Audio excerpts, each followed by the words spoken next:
Random House Audio presents The Silver Boat by Luanne Rice. Read for you by Blair Brown. Part 1. 3 white frosts on 3 successive mornings were taken by old-time vineyarders as a sort of scriptural ending of winter and beginning of spring. Henry Beadle Huff. Chapter 1. Dara McCarthy sat on the granite step of her mother's rambling, gray-shingled house, listening to surf break beyond the pond. There had been a gale last night, driving in wild ocean waves, and through the salt pond's wide bight, she could see gray-green seawater tower and crash, the foam bright white in the first morning light. Last night's high wind had blown out all the clouds, and the dawn sky was turning what Delia used to call happy blue. The sun hadn't yet melted the frost, which glimmered on the old stone walls and spiky brown grass, the lilac branches, and the stone Buddha in the herb garden. Her mother's ancient cats skulked home from a night of hiding under the barn, looking tufty and tiny and old. "What did you catch?" she asked. They ignored her as usual, rubbing at the screen door to be let in, leaving snags of gray fur in the wire mesh. Dar obliged them, reaching up to twist the brass knob behind her head. As the 5 cats ran in, Scup, her mother's black lab, ambled out. He made a quick round of the yard, patting paw prints in the frost, then came to sit beside her on the step. They leaned into each other. Scup nosed her hand with his white muzzle. He was thin. She could feel the ridge of his spine. She petted him for a while, and then he barked. She had promised him a car ride. Standing, she patted the pockets of her down vest to make sure she had her car keys. They never locked this house, called Daggett's Way, centuries before Dar was born, and she never locked the Hideaway, her tiny yellow beach cottage at the west end of her family's 15-acre property on the Atlantic Ocean in Chilmark, Massachusetts. Opening the hatchback of her teal-blue Subaru, she let Scup in and smell the fresh air. Daffodils were ready to bloom in clumps around the yard, and by the corner of the weathered shingle house, tiny buds had formed on tips of the lilac bushes. After a long, cold Martha's Vineyard winter, April was here. Dar's hands felt icy, so she closed the hatch and jammed them in her pockets. She was shivering not only from the morning chill. She knew this feeling so well from when she was 12. Everything that mattered in life was about to give way. Back then, she'd had no real preparation, but now small warnings were everywhere. Bills, deadlines, contracts, constant and unwanted calls, and emails from island properties. Climbing into the car, she discovered that Scup had jumped into the passenger seat. She looked into his deep brown eyes and wondered if he sensed impending change. He had seen the boxes she had been collecting from alleys in the Chilmark store. Pulling out the driveway onto South Road, she knew she was early to meet the ferry. She turned right, passing the cemetery, driving along the oak and stone wall-lined road, seeing the sun rise over the trees. One car came toward her, heading west, another year-rounder. They both waved.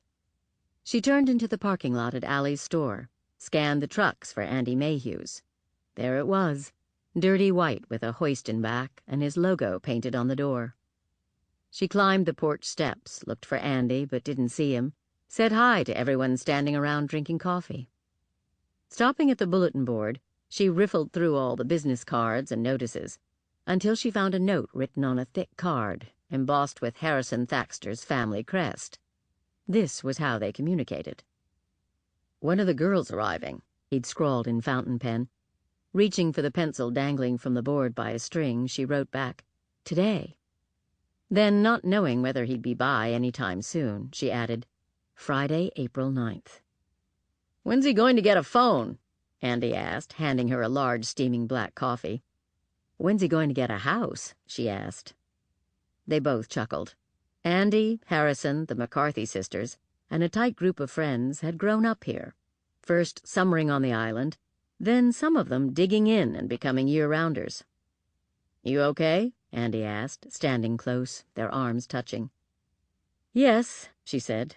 "Going to pick up my sisters. I can't wait." "You sure about that?" he asked. He was tall, and the top of her head just grazed his chin. "Pretty sure," she said, giving him a big smile, as if they hadn't talked about this last night, as if her sheets might not still be warm from where they'd slept. "It's going to be hard getting ready to leave all this." "You don't have to," he began. "Thanks, Andy," she said, putting her finger to his lips. "You want me to come with you?" he asked. She shook her head. "You have a stone wall to repair." "I found some pretty granite covered with lichens," he said. "Will you come see later?" "I'll try," she said. "It's going to be sister time for the foreseeable future." He started to say something else, but stopped himself. "What?" she asked, but he shook his head. "See you tonight," he said. They pressed each other's hands, and she made her way back to the car. Backing out of the parking lot, she rolled down the window to wave. Sipping coffee, she let the chilly air in. Dar arrived in Vineyard Haven just in time to see the 9 o'clock boat rounding West Chop and slicing through the harbor. Gulls cried, circling the upper deck. No matter what time of year, she always felt delight and expectancy seeing the ferry pull in. Anyone at all might be aboard, but this time she knew for sure.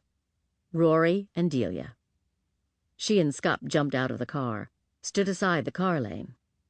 The MV Island home screeched and squeaked, thumping back and forth between the huge, barnacled, creosoted pilings.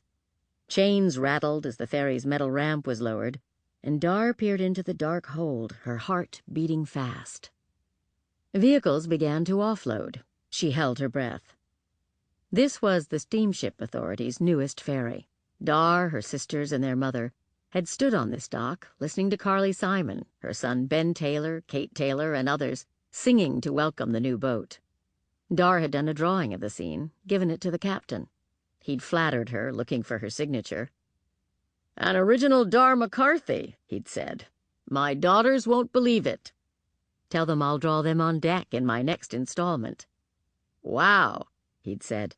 "That better be a promise."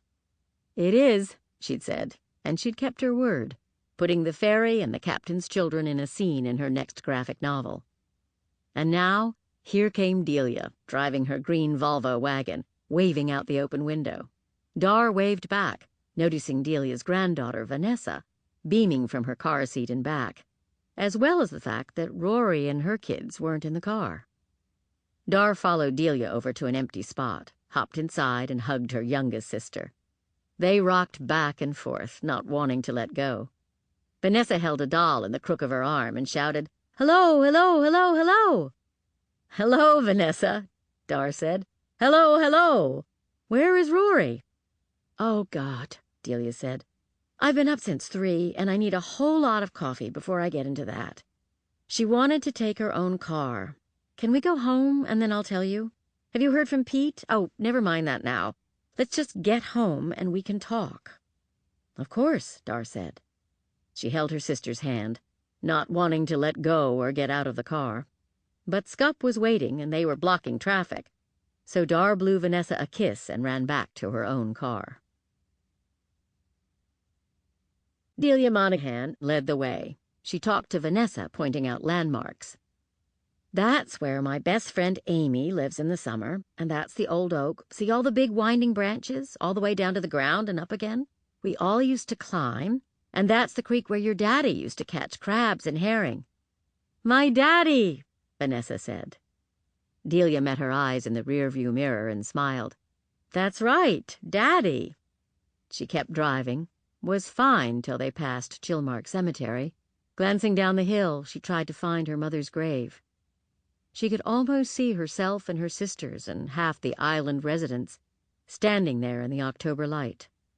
Summer people had returned to the vineyard, and her fellow winter residents had gathered to say goodbye to Tilly McCarthy. Everyone had been there, except Pete. "Oh, Mom," Delia said. The funeral was the last time she and her sisters had seen each other. They usually gathered on the island for Thanksgiving and Christmas, but this period without their mother and the reality of what was to come had been too much to bear. They'd each celebrated in their own way. Delia had... Sample complete. Ready to continue?